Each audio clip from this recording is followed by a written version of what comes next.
High, আমি রূপম। আজকে আমার সাথে রয়েছে সেলাই ছবির টিম। তা প্রথমে প্রশ্ন করবো পরিচালককে, যে এই ছবিটার আইডিয়াটা কিরকম ভাবে এলো একটু বলো। ছোট ছবি হিসেবে আমরা স্টার্ট করেছিলাম, বাট সামহাও আমার এই ছবিটাকে বড় ছবিতে রূপান্তরিত করতে যার মাথায় প্রথম একটা মানে হয় না, মাথায় বাড়ি দিয়ে বলে এই এটা ছোট হবে না বড় হবে, এই ভদ্রমান হলো। উনি মানে উনি যদি না থাকতেন হতো, নিকিতা না থাকলে এটা বড় ছবি ভাবতামই না। ঠিক আছে চলো করছি, ঠিক আছে। তো এই আমার এই সিনেমাটাতে বেসিক্যালি এই সময়ে না আমরা এই সমাজের অনেক কটা ছোট ছোট ছোট ছোট গল্পকে আমরা ক্যারেক্টার বা গল্পকে তুলে এনেছি এই ছবিতে। আমরা এই ছবিটাতে অনেক মানুষের অনেক ধরনের প্রেমের গল্প আমরা দেখতে পাবো, যেটা পুরোটা বাঁধা হয়েছে একটা সুর তাল ছন্দ দিয়ে। তার জন্য একটা মিউজিক্যাল ফিল্ম হিসেবে আমরা প্ল্যান ডিজাইন করেছি। এই হচ্ছে আমাদের সিনেমার একটা বেসিক। অ্যান্থোলজির মতো ট্রিট করা না, একদমই নয়, একদমই নয়, একদম পুরোটা মানে আলাদা আলাদা গল্প রয়েছে, তার আলাদা গল্পের কানেকশন রয়েছে, যে পুরো গল্পের সাথে আরেকটা গল্পের মানে পুরো চরিত্রগুলোর সাথে একটা চরিত্র যে কানেকশন গুলো রয়েছে, সেটা গল্প শেষ ও একদম লাস্ট ফ্রেমে গিয়ে পুরো গল্পটা রিভিল হচ্ছে যে কি ছিল। মানে গল্পটা শেষে বোঝা যাচ্ছে যে আচ্ছা এইটা হচ্ছে জার্নিটা ছিল। এটা তোমার কাছে কি প্রোডাকশন ম্যাটার করে না? তুমি জিজ্ঞাসা করো ওই ফেরি ফেরি কাঁচরা সেটের মতো, তু মাল লায়া মে গান লায়া। দেখো, আমি এটাই বলছিলাম, আমাদের নিজেদের মতো ডিসকাস করি। যখন আমার কাছে কোনো গান আসে, আমি মানে অবলিক থাকে দুটো জিনিস আমি দেখি। হয় আমার তো এটা প্রফেশন, তো আমাকে আমার প্রফেশনাল ফিজটা কেমন দিচ্ছে সেটা প্রথমে দেখি।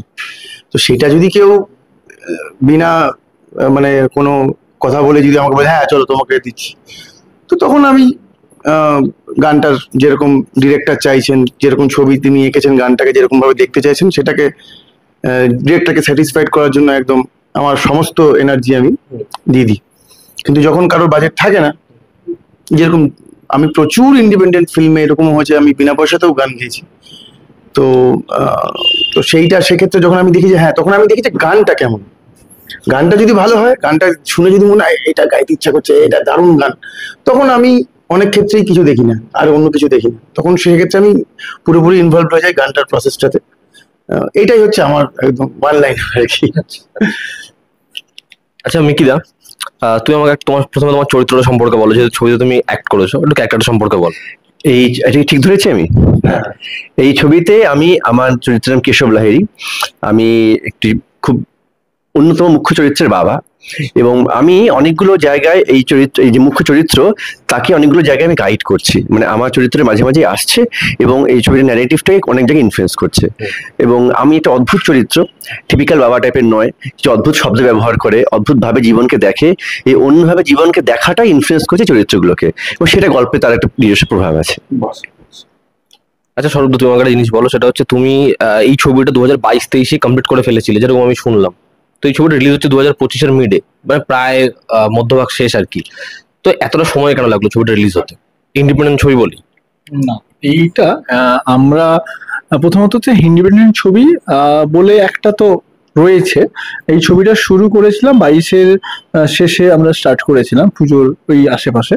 অ্যান্ড ছবিটার ইন্ডিপেন্ডেন্ট ছবি বলে ছবিটার যে বাজেটের আমাদের টান পড়ে, তারপরে আমরা 23-এ গিয়ে আবার শুট করি। ছবিটা 18 দিন শুট করেছি। সব ছিল আমাদের ছবিটা টোটাল শুটিং হচ্ছে 18 দিন, তার মধ্যে 11 দিন মতো পাহাড়ে হয়েছে। তো মানে সেই যে পাহাড়ে শুট করার যে একটা বিশাল বড় একটা চাপের বিষয়বস্তু, তো সেটা আমরা হ্যান্ডেল করেছি। তারপরে ছবিটাতে একটা হওয়ার পরে যেটা ঘটনা ঘটে সেটা হচ্ছে ফান্ড, অবভিয়াসলি একটা ফান্ডের ইস্যু তো ছিলই। তার সাথে সাথে ছবিটার কি হয়, ছবিটার যে গল্প যে ধারাতে না অনেক মিউজিকের অনেক প্রয়োজন ছিল। সেই মিউজিকের কিছু মানুষ কিছু কমিট করেছিলেন, সেই আমি তাদের নাম এখন ধরতে পারবো না। সেই কমিটমেন্ট, আজকে মিউজিক আসছে এই তো এলেই বসবে, এইটা বছরখানিক লেগে গেল। আমাদের এখানে টোটাল 6 জন মতো মিউজিক ডিরেক্টর এসেছিলেন, তারা কোনোভাবে ইনকর্পোরেট হয়েছেন, তারা কাজ করতে গিয়ে তারা মনে হয় না সাইড করে চলে গেল। লাস্টে একদম শেষে গিয়ে আমি দেখলাম যে আমার ছবি তো ওকে, আমি মিউজিকটা খুব একটা বুঝতাম না, মানে এখনো হয়তো বোঝার চেষ্টা করছি, তো চলো আমি আমার গানগুলো আমি ট্রিট করবো। তো দ্যাটস ওয়াই আমার ছবিতে 6টা গান আছে। একটা নেপালি সং রয়েছে যেটা বাংলা সিনেমার কথা বলতে দেখা যায় না, একটা ক্লাসিক্যাল ঘরানার গান রয়েছে, প্লাস ডিফারেন্ট জনরার গান পত্র আমরা রেখেছি এখানে। তো সেইটা ডিসিশন নেওয়াতে আমাকেও নিজেকে শিখতে হলো যে 1 বছর লেগে গেল আমি কিভাবে বিষয়টাকে ট্রিট করবো, এই সময়টা লেগেছে। টাকা পয়সা তো একটা ম্যাটার করে, তার পাশাপাশি এই ক্রিয়েটিভ কল নিতে গেলে একটু না শিখে কল নেওয়াটা খুব ডিফিকাল্ট। তো সেইটা শিখতে আমার সময় লেগেছে। অ্যান্ড অবভিয়াসলি প্রসেসের মধ্যে যেতে যেতে সময় চলে যায় মানুষের।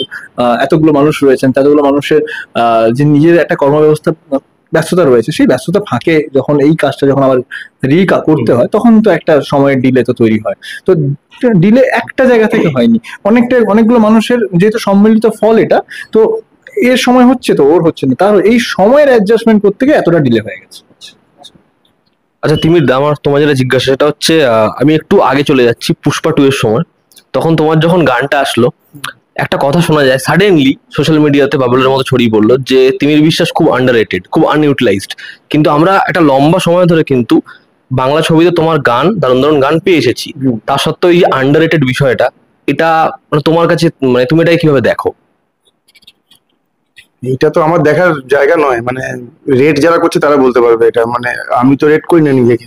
তো সুতরাং সে আমি আন্ডার রেটেড না আমি কি আমি জানি না, রেট ওভাবে হয়ও না। মানে এবারে হ্যাঁ, এটা অবশ্যই কারো যদি ফিল হয়ে থাকে যে আমি আন্ডার রেটেড, সে হয়তো আমার গান আরো বেশি ভাবে চাইছে শুনতে। তা আমি তারা যদি এটা বলে থাকেন, তা আমি তাদেরকে খুব মানে অনেক ভালোবাসা জানাতে চাই যে কেউ এটা মনে করেছে যে আমি আন্ডার রেটেড, তারা মানে আমার থেকে আরো বেশি কাজ চাইছেন, তারা আমায় ভালো রেট করে। হ্যাঁ, তারা আমাকে ভালো রেট করছেন এবং তারা চাইছেন যে আমি আরো হয়তো বেশি বেশি করে কাজ করি, আরো ভালো ভালো কাজ করি, আরো মানুষ আমাকে চিনুক, জানুক, আমার গান শুনুক। তো তারা এটা চাইছেন বলেই তারা আমাকে এটা বলছেন আন্ডার রেটেড। তো আমার এটা তাদের জন্য আমার অনেক অনেক ভালোবাসা, শ্রদ্ধা জানাই তাদেরকে।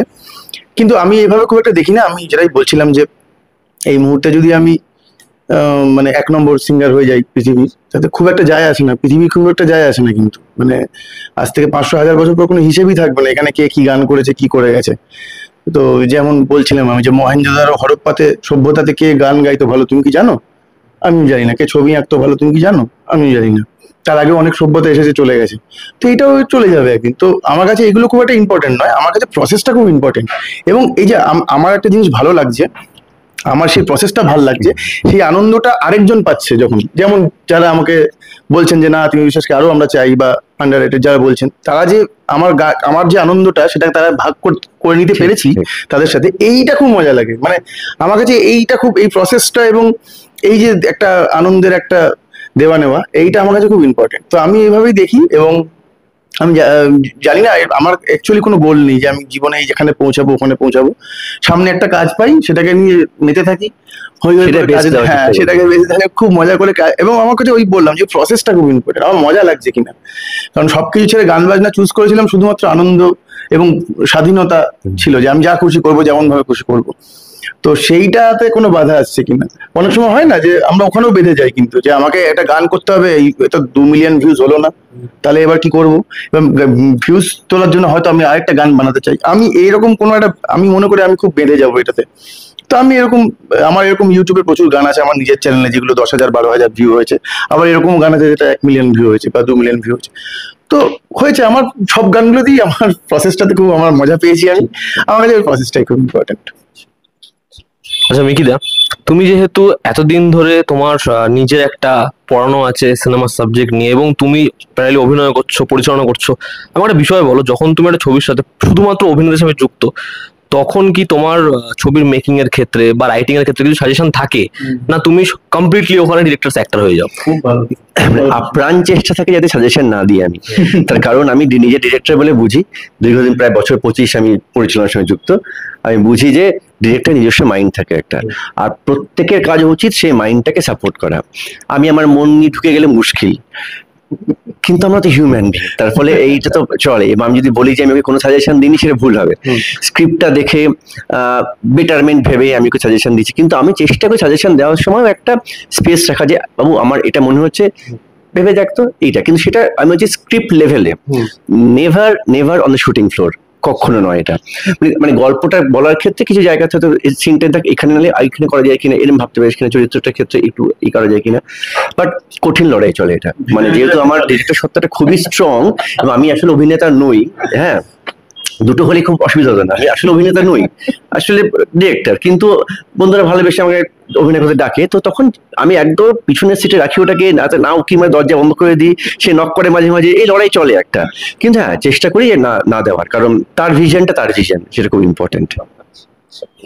আচ্ছা, যেহেতু এটা মিউজিক্যাল ফিল্ম তুমি বললে, তো মিউজিক্যাল ফিল্মের ক্ষেত্রে একটা বিষয়, মানে এটা অনুরাগ বাসু কয়েকদিন আগে বলছিলেন যে ছবি যখন তৈরি হয় এবং ছবির গান যখন তৈরি হয়, এই দুটো না মিউজিক্যাল ছবির ক্ষেত্রে অনেকটা আলাদা, মানে আলাদা বাদ বাকি ছবি মেকিং এর ক্ষেত্রে। গান যেভাবে তৈরি হবে ছবিটাও সেরকম ভাবে তৈরি হবে, লিরিক্স খুব ইম্পর্টেন্ট হয়ে যায়। যে এখানে যেরকম প্ল্যানিং করেছিল এই শুটটার, কিন্তু গানের যেহেতু কথাগুলো আলাদা, চরিত্র তাহলে অন্যরকম রিয়াক্ট করতে হবে এবং পুরোপুরি অনেক সময় যা ভেবে এসছে পুরোটা বদলে যায়। তো এখানে কি লিরিক্স এর উপর ডিপেন্ড করে তোমার গল্প বলা বা প্রেজেন্টেশন ওই পার্টিকুলার জায়গায় বহু জায়গায় বদলেছে? একদম একদম, মানে এইটা তো হয়েছে, মানে এইখানে না আমার এই প্রসেসটা, এই সিনেমার প্রসেসটা একটু আমরা ফরওয়ার্ডও করেছি, ব্যাকওয়ার্ডও করেছি। কিভাবে, যে ছবির 3টে গান আমরা প্রথমে ছবির শুরুর আগে আমরা গানগুলো রেডি করেছিলাম, এন্ড সেইভাবে আমরা রেডি করেছি। আবার কিছু এডিট করার পরে মনে হয়েছে এই ছবিটাতে এই গানটা, যেমন নেপালি সংটা আমাদের কাছে একটা মনে হয়েছে যে আমরা একটা বাংলা সং তৈরি করেছিলাম, যেটা আমরা জার্নি সং হিসাবে ট্রিট করছিলাম। তো সামহাও কোথাও আমি এডিট করতে করতে মনে হচ্ছে যে এই মানে পাহাড়ে না একটা ওই পাহাড়ি সং খুব মনে টানবে, মানে আমি এক্সপিরিয়েন্স করেছি বহুবার, আমি বহুবার পাহাড়ে গেছি।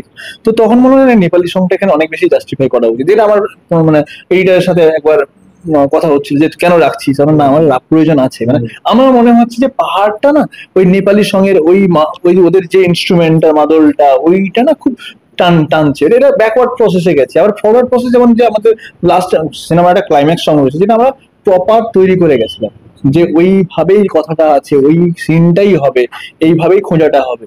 তো এই দুটো প্রসেসের মধ্যে গেছি বলে না আমার মনে হয়েছে যে চলো বস, মানে একটা তো নতুন এক্সপিরিয়েন্স হলো, আমার নিজের ক্ষেত্রে অবশ্যই এটা হলো। এন্ড দেখি বাকি সবার, মানে যারা দেখছেন এখন, যারা রিভিউ করেছে বা দেখছে, তাদের কাছে মনে হচ্ছে যে না, একটা অন্যরকম বিষয়বস্তু হয়েছে। দেখা যাক, মানে বাকিটা সময় দর্শকের উপর থাকবে।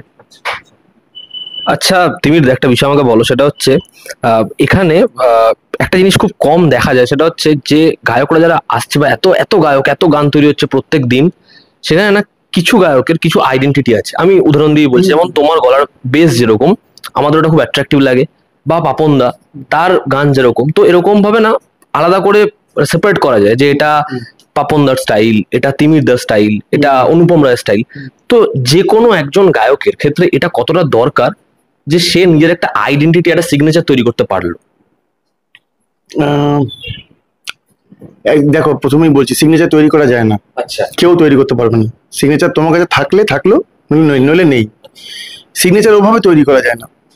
তোমার কাছে কিছু জিনিস আছে যেটাকে তুমি একটা শেপ করে একটা তুমি একটা জায়গায় নিয়ে যেতে পারো। যেমন আমার গলার টোন বা টিম্বার যা আছে, আমি এটাকে চেঞ্জ করতে পারি, তারও একটা লিমিট আছে।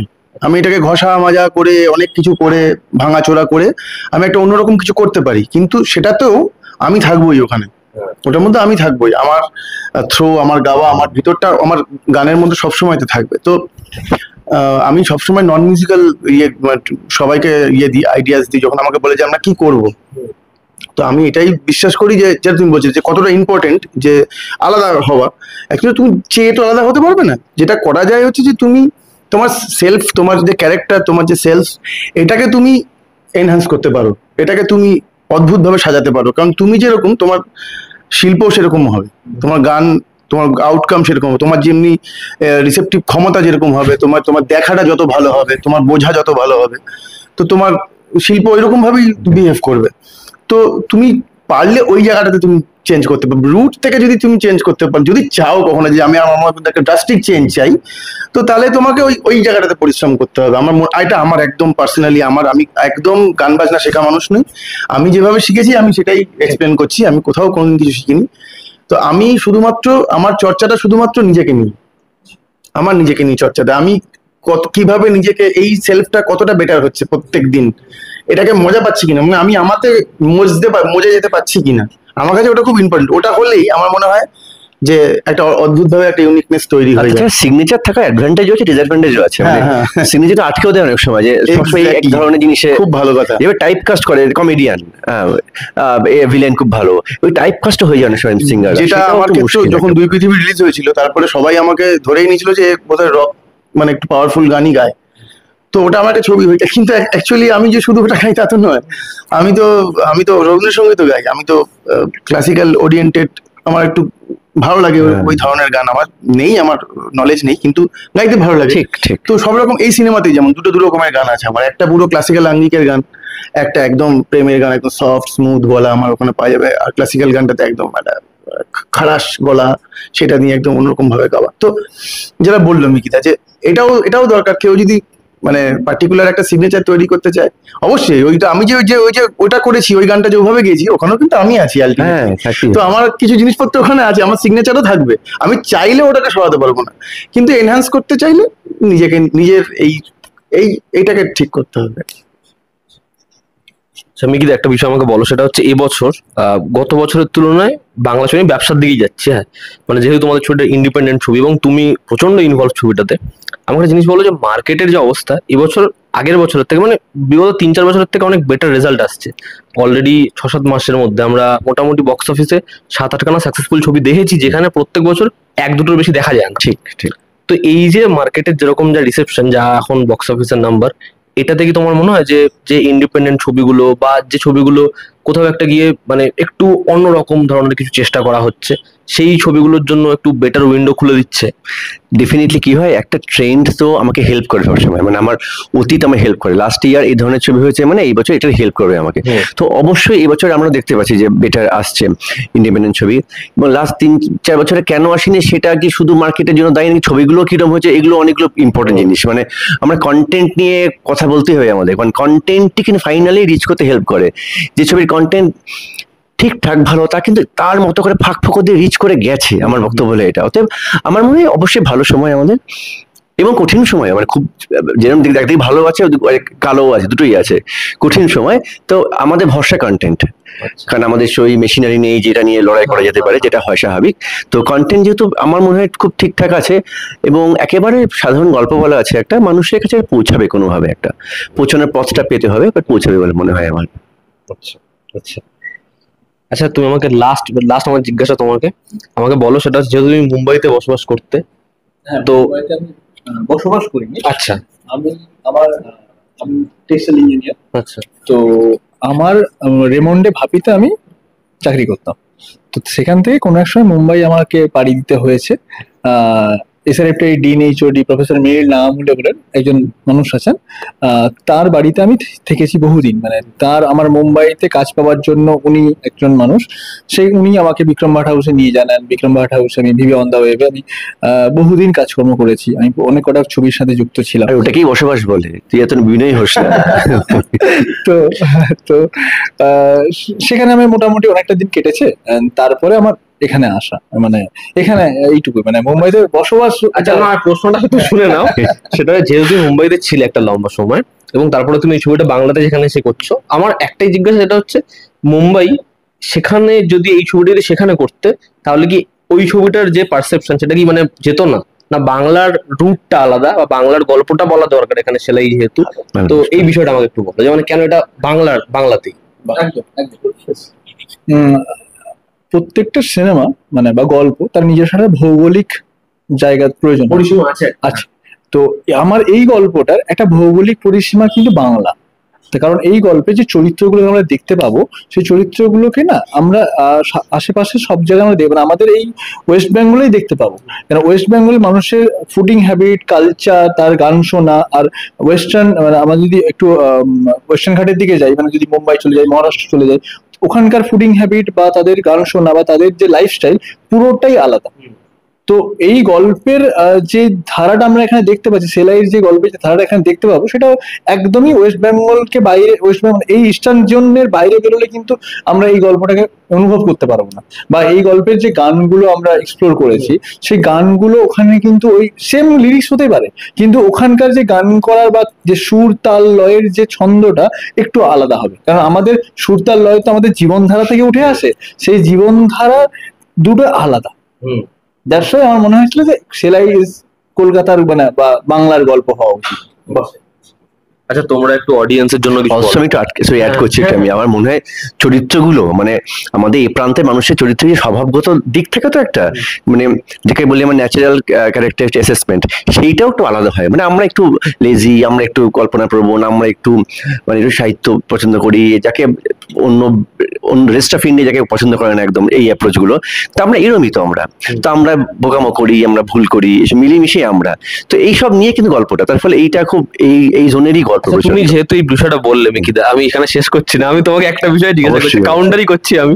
সেটা হচ্ছে রিসেন্ট টাইমসে না অনেকগুলো হিন্দি ছবি আসছে যেখানে বাঙালি ক্যারেক্টার রয়েছে, ঠিক আছে, অনেকগুলো ছবিতে পরপর পরপর, এবং যদি খুব ভালো করে দেখো তাহলে সেই ছবিগুলো, তা ভুল ভুলাইয়া 3 থেকে এই রিসেন্টলি একটা ছবি আসলো আপ জেসা কই, এই প্রত্যেকটা ছবিতে বাঙালি দেখাচ্ছে, বাঙালিরা কত লিবারেল সেটা দেখাচ্ছে, কিন্তু তাদের না বাংলা সম্পর্কে রিসার্চ নেই।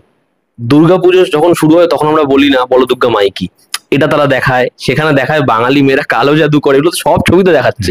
তো এই যে একটা ভুল ইনফরমেশন, রিসার্চ কম, বাঙালিদের বাড়িতে কখনো এরকম ধরনের জিনিসপত্র থাকে না যে চারিপাশে, মানে ওই ঘুলগুলি যেটা আমরা বলি চারিপাশে থাকে না, আমাদের ঘরের একটা পাশেই থাকে, এবার যেরকম জিনিসপত্র রয়েছে সেগুলো দেখলে বোঝা যায় যে এরা বাঙালির গল্প বলছে না। তো এটাতে তোমার মনে হয় না যে তাদের রিসার্চটা দরকার বা একটা ভুল তথ্য যাচ্ছে? এটা তো নিঃসন্দেহে। দ্বিতীয় হলো কি, এখানে কিন্তু আমাদের ক্লিয়ার হয়ে দেওয়া দরকার যে এই ছবিগুলোর পিছনে কোনো বাঙালি প্রীতি নেই কিন্তু, এরকম এটা মার্কেটিং স্ট্র্যাটেজি একটা, যে আমরা এই জোনটাকে আমরা ধরার চেষ্টা করছি, আমরা মার্কেটিং স্ট্র্যাটেজি বলে আমি এই ধরনের চরিত্রগুলোকে প্লেস করছি ইত্যাদি। একটা বাঙালি প্রীতি নেই, দ্বিতীয়ত এটা অত্যন্ত আমি খুব স্ট্রংলি প্রোটেস্টই করছি, না নন রিসার্চ করে কোনো কিছুই করা উচিত না, সেটা যেই ভাষাতেই কাজ করুক। আমাদের কাছে হয়তো প্রচন্ড একটা বাঙালির অ্যাকসেন্ট থেকে শুরু করে বাঙালির ফুড হ্যাবিট, কিছু রিচুয়াল কালচারকে মিস ইন্টারপ্রেট করা হয়, অবশ্যই উচিত না। আমরা যখন করি, ধরো কেউ একটা করলো, হঠাৎ এটা মনে হলো তার খুব গ্রাম প্রীতি হলো, গ্রাম নিয়ে ছবি করলো, ওরা গ্রাম নিয়েও রিসার্চ নেই, গ্রামে থাকিনি, 3 দিন হয়তো কি শান্তিনিকেতন ঘুরে এসে ভাবছে গ্রাম দেখেছি, তা তো হয় না ব্যাপারটা। তো এইটা হলো কি, রিসার্চ সব জায়গাতেই করতে হবে, কিছু করার নেই, এটা উচিত, অবশ্যই করা যায়। ফিল্ম তো খুব ইম্পর্টেন্ট জিনিস, একটা সিরিয়াস পড়াশোনার বিষয়। আচ্ছা তোমরা একটু অডিয়েন্সের জন্য কিছু বলো। অডিয়েন্সের জন্য বলবো যে অবশ্যই সিনেমাটা আপনারা হলে গিয়ে দেখুন। ভালো খারাপ যেমনই লাগুক আপনারা জানান, যারা অনেক দিন ধরে যত্ন করে সিনেমাটা বানিয়েছেন, এবং যারাই এই সিনেমাটার পাশে দাঁড়িয়েছেন তাদেরকে অনেক ধন্যবাদ। আজকে যে ঘটনাটা ঘটছে রূপম আছে এখানে, এবং যেরকম করে এই যে ও তো একটা আমাদের সঙ্গে একটা জুড়ে যাচ্ছে এবং এটাকে সবার সামনে নিয়ে যাওয়ার চেষ্টা করছে, অনেক মেনি থ্যাঙ্কস। মানে এরকম একটা সাপোর্ট আমাদের এই যে একটা কাজকে করার জন্য। আমি একবারও বলছি না বাংলা সিনেমার পাশে দাঁড়ান, সেটা খুব বাজে কথা। আপনার ভালো লাগলে, আপনি সিনেমাটা ভালো লাগুক খারাপ লাগুক সেটা যাচাই করতে গেলে আপনাকে হলে যেতে হবে, এইটুকুই করতে বলছি। যদি আপনার খারাপ লাগে আপনি আর আমাদের এই গ্রুপে বানানো ছবি দেখবেন না, আর যদি ভালো লাগে অবশ্যই আবার সবাইকে বলবেন দেখুন আসুন। বা কিছু যদি ভালো লেগে থাকে, একটা সিনেমার কিছু জিনিস তো ভালো লাগে, যে আমার এটা ভালো লাগলো বা সিনেমার ওটা ভালো লাগলো, আপনারা জানান কেমন লাগলো। সিনেমার মিউজিক হোক, প্রচুর নতুনরা এখানে কাস্ট হয়েছে, সে মিউজিকের ক্ষেত্রে হোক বা সিনেমার অভিনেত্রীদের ক্ষেত্রে হোক, বা যারা স্ক্রিনের পেছনে কাজ করেছেন, পরিচিত মুখ অপরিচিত মুখ সব রয়েছে।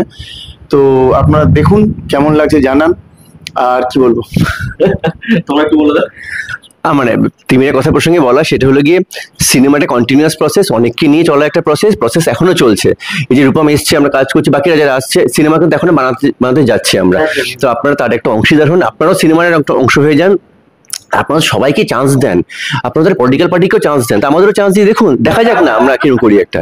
আসুন ছবিটা দেখুন, এটা আপনাদের দায়িত্ব, সিনেমা শুধু আমাদের একা নয়, আপনাদেরও। থ্যাংক ইউ রূপম, মানে এই সিনেমাটাকে এক ধাপ আগে নিয়ে যাওয়ার জন্য। মানে এই তোমার মাধ্যম দিয়ে তো আমরা অনেক মানুষকে মানে রিচ করার জায়গা পাচ্ছি, তো তার জন্য অসংখ্য ধন্যবাদ। আর আমি দর্শকদের বলবো যে সিনেমা তো একটা অভ্যেস, মানে আমাদের বাঙালি আপামর বাঙালির কাছে সেই অভ্যেসের মধ্যে আমরা যুক্ত হলাম। দেখি ওই অভ্যেসটা যে আপনারা দেখে আপনাদের মতন করে জানান, ভালো হোক খারাপ হোক বা কি কোথায় ভালো করতে হবে, সেটাও অবশ্যই মানে শেয়ার করলে আমরা হয়তো আরো, স্পেশালি আমি, মানে মিকিদা এন্ড তিমিরদা তো লেজেন্ড মানুষ, স্পেশালি আমি হয়তো আরো বেশি শিখতে পারবো।